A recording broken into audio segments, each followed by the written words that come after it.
You ever get that moment where your phone rings and just from the sound of it, you know you're about to lose 10 years off your life? Yeah, that's how this one starts. 3:29 in the afternoon, my phone goes off with that ridiculous air horn ringtone I set for the HOA, not for emergencies, just because every time they call, it's either to scold me for a trash bin, visible from the moon, or some crime against beige monotony. I'm standing in my kitchen, one hand on my laptop, other hand in a bag of chips, thinking, man, maybe today's the day I win the neighborhood lottery, and they're calling to apologize. Spoiler, never happens. I pick up, hello, and here comes Delia, the woman who could make a parking ticket sound like a death sentence. Rowan, this is Delia from the association. We're at your gate. You need to open it so we can access the pool. Water truck's on the way. We're filling it today so everyone can swim in the morning. Now I know I heard that wrong. I'm sorry. What? She slows it down like I'm the one short a few brain cells. To your backyard. We need your pool. The board voted. We're opening your pool for community use tomorrow at 8 HOA. Let me just paint this picture. I'm holding a tuna sandwich and suddenly feel like I fell into the twilight zone. You have the wrong house, I say. My pool is on my deed, not the community's. I paid for it. It's empty right now, and I'm not opening the gate. She exhales so hard I can practically feel it through the phone. No mistake. We're centralizing amenities. Your pool is the only one that meets the requirements. As of today, it's for shared use. I actually laughed. Couldn't help it. You voted to take my pool. That's not how any of this works. She goes full glacier mode. It is when the governing documents grant the board authority over shared amenities. Good thing my pool isn't one I fire back. And there's no water. Had it drained and cleaned last week. They're shuffling. She covers the phone, whispers, probably plotting world domination. Then back to me. Refusing a board directive can mean fines and legal action. The driver is on the way. Please open the gate. No, I say flat, not mean, just done. I'm not letting anyone in my backyard. You can't use my private property as the community pool just because you need it more. And there's nothing to swim in anyway. She spits out a big mistake. Click, hangs up. My heart's pounding, but I tell myself it's a weird misunderstanding that'll vanish once they actually read their own documents. I text my best friend, send some emojis, and go back to my emails. But 5 minutes later, my doorbell goes off like someone's using it for target practice.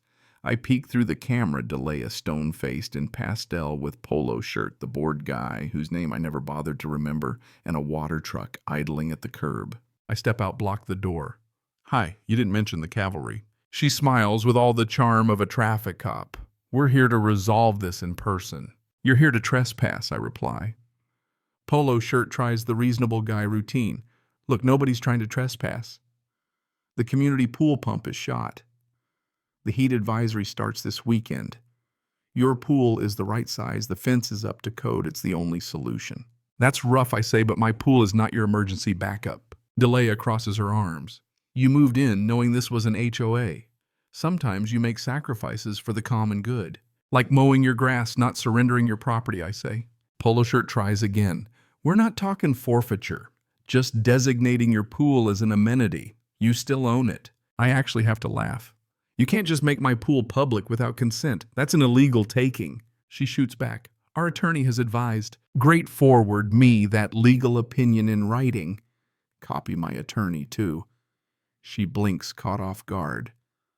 Fun fact, I do have an attorney thanks to a cousin who saw me get steamrolled during escrow. Never needed him more. Rowan Delia says the board has authority, section 7.3, over common areas in property deeded to the association I cut in. My lot is not a common area. You can regulate fence height and pool covers. You can't open my backyard just because your pump's broken. Neighbors start gathering. Polo shirt leans in. We'll waive your dues for the summer, give you priority access, handle the schedule. All you have to do is say yes. Or I reply, you fix the pump, use the city pool, or let kids run through sprinklers like the old days. But you are not commandeering my pool. Delia's smile vanishes. We're past asking nicely. The board voted. You're required to comply. And I'm telling you, the pool's empty. I'm not opening the gate. And if you try to enter, I'll call the police. End of story. She narrows her eyes. This isn't going to go the way you think. Marches off.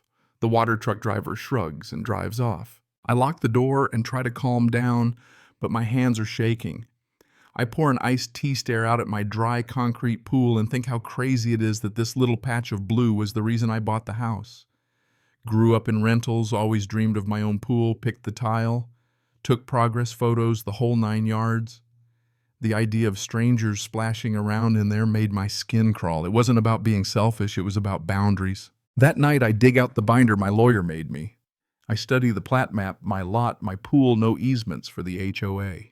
The only association-controlled pools are the community pool and a fountain at the gate. I email my attorney with the whole saga.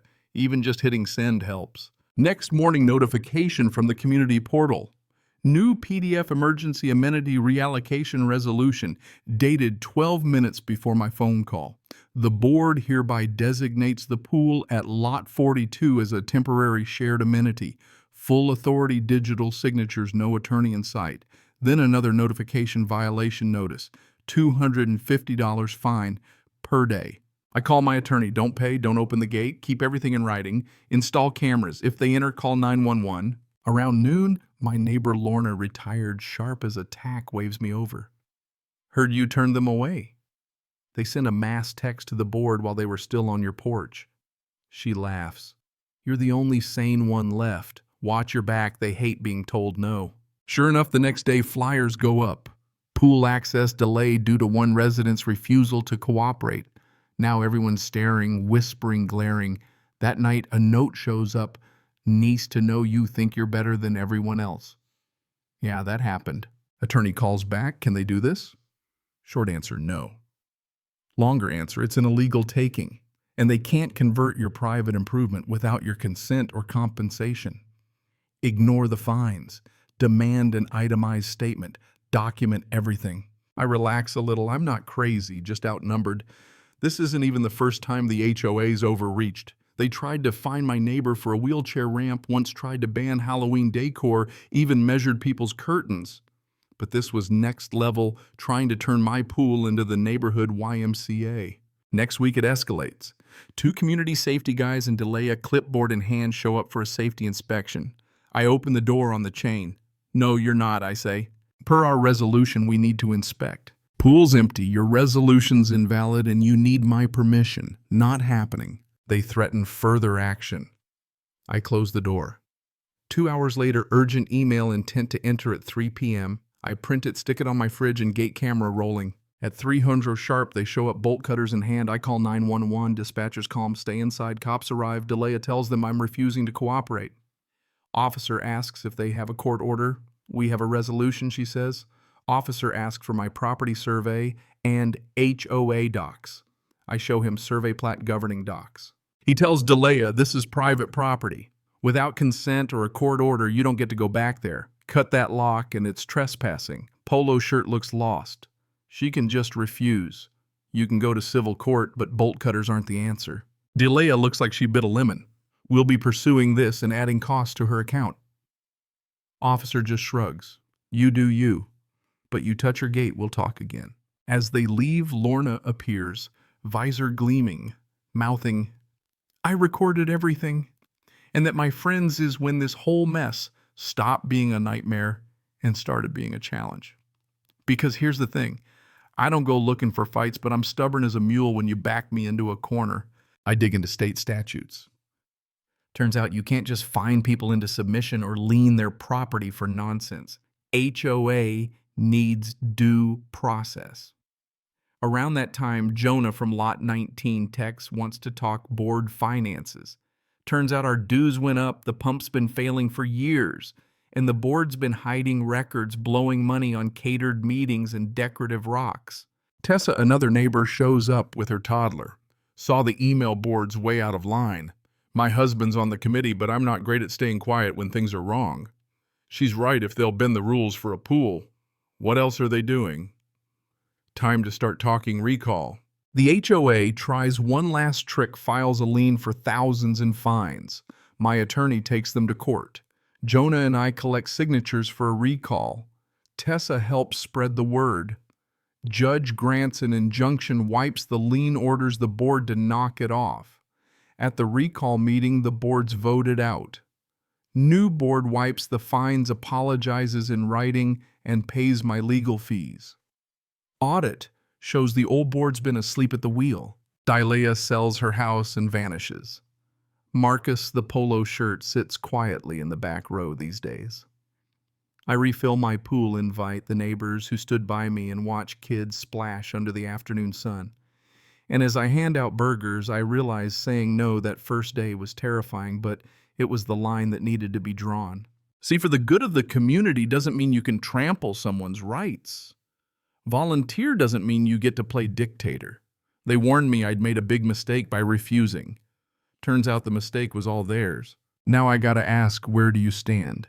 Should a neighborhood ever get to take over your property for the common good? Drop your thoughts, your stories, or your own HOA disasters in the comments.